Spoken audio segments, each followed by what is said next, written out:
Le 21 janvier 1962, dans la ville de Boulogne-Billancourt, naît Marie Trintignant.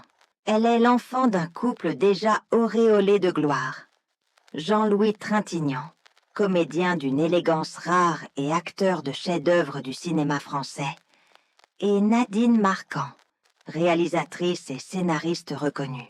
Dès son enfance, Marie baigne dans un univers artistique, où le cinéma, la littérature et la musique sont omniprésents. Cette exposition précoce au monde des arts façonne son regard, son sens de l'émotion et son désir de créer. À l'âge de 4 ans, Marie apparaît pour la première fois devant une caméra dans Mon amour, 1967, un film dirigé par sa mère. Cette expérience marque le début d'une vocation. Malgré son jeune âge, elle montre déjà une assurance étonnante et une sensibilité qui surprend les professionnels du cinéma. Elle observe en silence les acteurs, les techniciens et tous les gestes de la mise en scène, absorbant chaque détail, comme une apprentie attentive. Ce premier contact avec le monde du cinéma n'est pas un simple caprice d'enfant, mais la naissance d'un chemin artistique que Marie suivra toute sa vie. Durant son adolescence, elle poursuit une scolarité classique, mais le théâtre et le cinéma restent au centre de ses préoccupations. Contrairement à beaucoup d'enfants de célébrités, elle ne souhaite pas se reposer sur le nom prestigieux de ses parents. Marie veut tracer sa propre voie, prouver qu'elle est une artiste à part entière. Elle se construit ainsi une identité artistique solide, basée sur le travail, l'observation et la passion. Dans les années 1970, Marie Trintignant commence sa carrière professionnelle avec détermination. Sa sensibilité à fleur de peau et son regard intense séduisent les réalisateurs. Rapidement, elle devient l'une des actrices les plus prometteuses de sa génération. Elle a la capacité rare de donner vie à des personnages complexes, fragiles, mais profondément humains, touchant le public par sa vérité et son authenticité. Parmi ses rôles marquants, on peut citer Série Noire, 1979, où elle joue aux côtés de Patrick Dewar et impose une présence bouleversante. Dans Nuit d'été en ville, 1990, elle livre une performance intimiste, tout en nuances et en émotion. Betty, 1992, réalisé par Claude Chabrol, reste l'un de ses rôles les plus admirés, incarnant une femme en quête de sens, fragile et déterminée à la fois. Dans les années 2000, elle continue de surprendre et d'émouvoir le public avec des films comme Janice et John et Colette, une femme libre. Dans ce dernier, elle incarne l'écrivaine Colette, avec une énergie et une justesse qui restent gravées dans les mémoires. Tout au long de sa carrière, elle obtient plusieurs nominations au César, collaborant avec certains des plus grands réalisateurs du cinéma français, dont Claude Chabrol et Patrice Chéreau. Marie Trintignant mène également une vie personnelle intense. Maman de 4 garçons, elle parvient à concilier sa carrière exigeante avec son rôle de mère. Ceux qui l'ont connue la décrivent comme une femme généreuse, passionnée, discrète mais vive, avec un humour tendre et une capacité à aimer profondément. En juillet 2003, alors qu'elle tourne Colette, une femme libre en Lituanie, Marie Trintignant est victime de violences conjugales. Son compagnon de l'époque l'agresse violemment. Malgré les soins prodigués, elle décède le 1er août 2003, à seulement 41 ans. Cette tragédie bouleverse la France entière. La perte de cette actrice talentueuse choque le monde du cinéma et provoque un débat national sur les violences faites aux femmes. Ces obsèques rassemblent familles, amis, collègues et anonymes au cimetière du Père-Lachaise à Paris, division 45. Aujourd'hui encore, sa tombe est régulièrement fleurie, symbole de l'amour et de l'admiration que le public lui porte. Les admirateurs déposent des fleurs, parfois un mot, rendant hommage à son talent et à sa mémoire. Plus de 20 ans après sa disparition, l'empreinte de Marie Trintignant demeure vivante. Ses films continuent d'émouvoir et de toucher les spectateurs. Sa vie tragique et sa carrière brillante ont permis de sensibiliser sur les violences conjugales et de rappeler la fragilité de la vie humaine. Marie Trintignant n'était pas seulement une actrice talentueuse. Elle incarnait une sensibilité rare, une capacité à révéler les émotions les plus profondes de ses personnages et à transmettre au public un mélange de fragilité et de force. Son regard, sa voix, son charisme et son talent continuent de traverser les générations. Chaque spectateur qui découvre ses films peut ressentir cette intensité émotionnelle qui a toujours été au cœur de son art. Marie Trintignant reste une icône du cinéma français, une étoile filante dont la lumière continue d'éclairer l'écran et les cœurs. La tombe de Marie Trintignant au Père-Lachaise n'est pas seulement un lieu de mémoire. Elle symbolise également un combat, celui contre la violence et pour la reconnaissance des femmes victimes d'agressions. Elle rappelle que derrière les rires et les lumières de la scène, il y a des vies humaines, fragiles et précieuses. Marie Trintignant restera à jamais dans la mémoire collective. Son art, sa sensibilité, sa passion et son courage demeurent des sources d'inspiration pour tous. Elle nous rappelle que le cinéma peut transcender le temps et que certaines étoiles, même filantes, continuent de briller éternellement.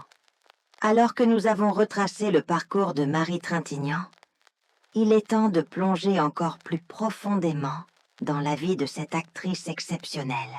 Ce bonus est dédié à tous ceux qui restent jusqu'au bout, à ceux qui veulent connaître l'histoire derrière l'étoile, celle que la caméra seule ne peut entièrement révéler. Marie n'était pas seulement une actrice talentueuse. Elle était une observatrice attentive du monde qui l'entourait. Ses amis racontent qu'elle pouvait passer des heures à écouter les gens parler, à noter dans son esprit les émotions, les nuances, les contradictions humaines. Cette faculté lui permettait de rendre ses personnages incroyablement réalistes.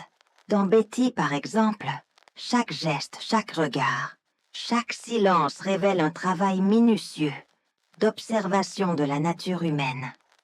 Ce qui fascinait chez Marie, c'était sa capacité à allier force et vulnérabilité. Elle pouvait jouer une femme forte, sûre d'elle, mais laisser transparaître à travers de subtiles expressions un monde intérieur fragile et complexe.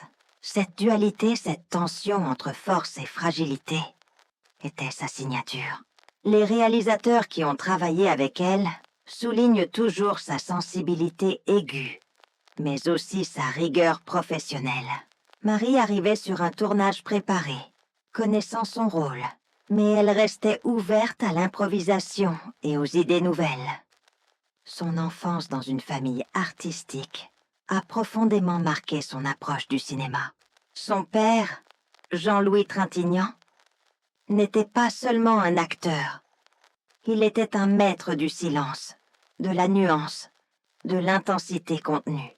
Sa mère, Nadine Marquand, lui a transmis la compréhension de la mise en scène et la patience nécessaire pour créer un film ou une scène réussie.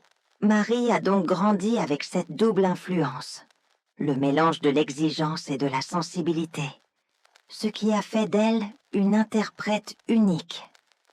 Mais la vie de Marie n'était pas faite que de lumière et de succès. Derrière les projecteurs, elle affrontait des moments difficiles.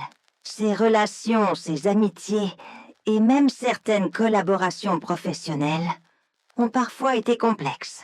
Et pourtant, elle ne laissait jamais ces obstacles briser sa passion pour le cinéma.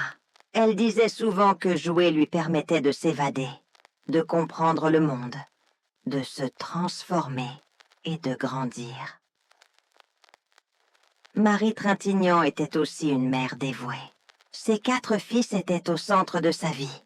Et malgré les tournages exigeants et les déplacements, Elle a toujours trouvé du temps pour eux. Ses amis racontent voilà qu'elle aimait les moments simples. Lire une histoire, cuisiner ensemble, partager des rires et des confidences. Cette dimension de sa vie, plus intime, révèle un côté de Marie souvent méconnu du public. Celui d'une femme profondément humaine et attachante. En parlant de ses films, il est impossible de ne pas mentionner sa capacité à alterner entre des rôles dramatiques et des personnages plus légers. Dans Janice et John, elle montre son talent pour la comédie douce et décalée. Dans Colette, une femme libre, elle incarne avec intensité une personnalité historique, avec un mélange de rigueur et de spontanéité qui captive le spectateur. Cette diversité de rôles montre sa polyvalence et son courage artistique. Elle n'avait pas peur de se mettre en danger pour servir son art. Le destin tragique de Marie en 2003 a profondément marqué le cinéma français. Mais il a aussi mis en lumière la nécessité de sensibiliser la société aux violences faites aux femmes. Sa disparition a été un choc, mais elle a permis à de nombreuses voix de se lever, à des histoires de femmes de sortir de l'ombre et à des discussions importantes de s'engager dans le public. Marie est devenue, à sa manière, un symbole de résilience et de combat, même après sa mort. Sa tombe au Père-Lachaise est devenue un lieu de recueillement et de mémoire. Chaque visiteur y dépose des fleurs, souvent accompagnées de messages, d'hommages ou de citations.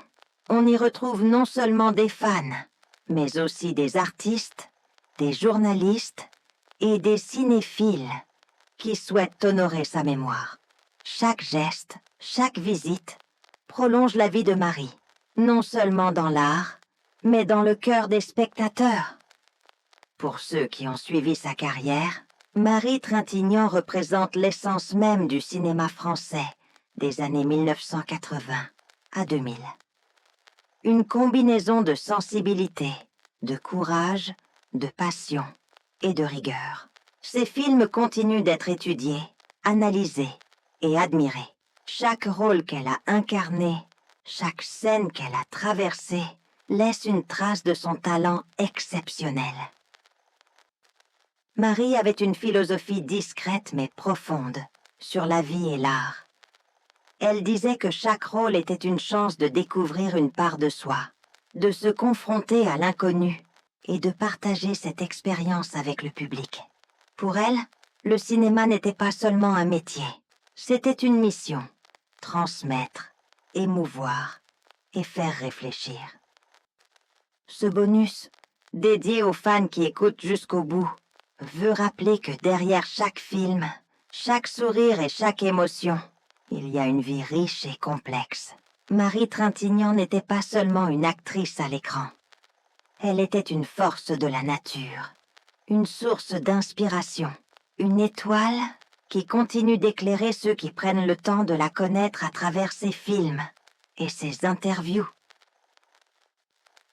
Rester jusqu'ici, c'est comprendre que Marie Trintignant nous a laissé bien plus que des images ou des scènes. Elle a transmis une manière de voir le monde, de sentir, de ressentir.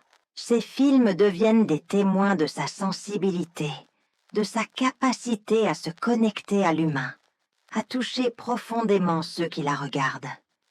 Et pour vous, chers auditeurs, ce moment est aussi un hommage. Votre patience, votre écoute et votre curiosité montrent que l'art de Marie Trintignant continue de vivre. Chaque minute que vous passez à découvrir sa vie, à comprendre son art, à réfléchir à son parcours, prolonge sa mémoire et sa lumière. Alors, merci. Merci d'avoir écouté jusqu'au bout, de continuer à honorer sa mémoire et de garder vivante l'étoile de Marie Trintignant. Son art, sa vie et son héritage ne sont jamais oubliés. Et grâce à vous, sa lumière continue de briller dans le cœur des générations.